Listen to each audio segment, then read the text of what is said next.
A gente até comentou aqui na semana passada aqueles dois votos, né, dissidentes ali do Fed acabaram vindo de dois membros que são ali cotados, inclusive, para assumirem o Banco Central e essa sombra, né, acho que vai deixando aí o mercado muito atento, né, até a possível interferência ali política dentro do Federal Reserve. Mas eu queria puxar um gancho aqui, até você agora há pouco falou sobre a questão de estagflação.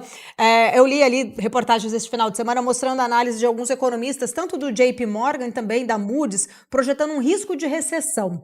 E aí eu queria entender da tua leitura ali, qual seria, né, a leitura de um timing perfeito ali para o Federal Reserve, se a gente pode pensar dessa forma. Se o corte demorar demais, o risco ali de um overkill não aumenta, como que isso está sendo aí repercutido agora nos ativos?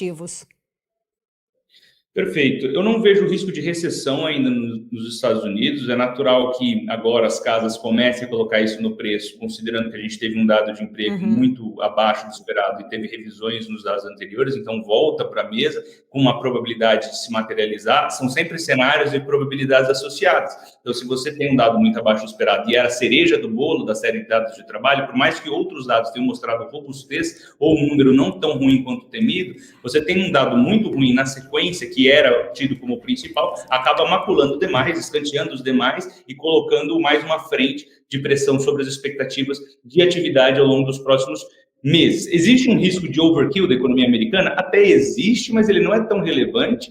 O que você tem agora é uma chance ainda de corte de juros, por mais gradual que ele assim o seja. O Banco Central ele tem nos Estados Unidos um mandato duplo, implícito, de manter o poder de compra da moeda e também nível salutar de atividade econômica. Então, ele faz uma ou outra escolha a depender do quão dovish ou hawkish ele é, né? Hawkish mais conservador, mais contracionista, dovish mais flexível, menos conservador, né? Isso é uma postura permitida dentro dos dados, tá? Você pode ser mais ou menos dovish, mais ou menos hawkish. Acontece no Brasil, por exemplo, o Banco Central atual provavelmente tem uma composição mais dovish do que o anterior. Isso, dentro do arcabouço técnico da autoridade monetária, é permitido. Isso é possível, sim. O que você não pode é tornar secundário os dados, né? Ou seja, o arcabouço técnico da autoridade monetária. Isso seria muito ruim. Agora, eu não vejo chance de uma recessão muito grande, não vejo uma chance grande de recessão, melhor dizendo, ou não vejo também uma chance grande de overkill. Existe, mas não é um percentual elevado dentro dos cenários possíveis, tá? Agora, o que eu tenho em mente é, a partir dos dados dos próximos meses, um corte entre setembro e outubro é possível? É sim possível. Tá? E daí sim a gente teria uma trajetória mais salutar também na questão de política monetária. Lembrando que no final do ano passado ele começou a cortar, houve o risco agora de impactos sobre a política comercial. Não houvesse ruídos de política comercial, por exemplo, já teria voltado a cortar. Não sei o que eu estou falando. Jeremy Powell chegou a indicar isso já em algumas oportunidades. Outros membros do Comitê Federal de Mercado Aberto, né, o FOMC, falaram a mesma coisa, ou seja, não fosse o ruído comercial gerado pela Casa Branca, essa incerteza constante, já teria acontecido algum corte de juros, coisa que a Casa Branca tanto pede.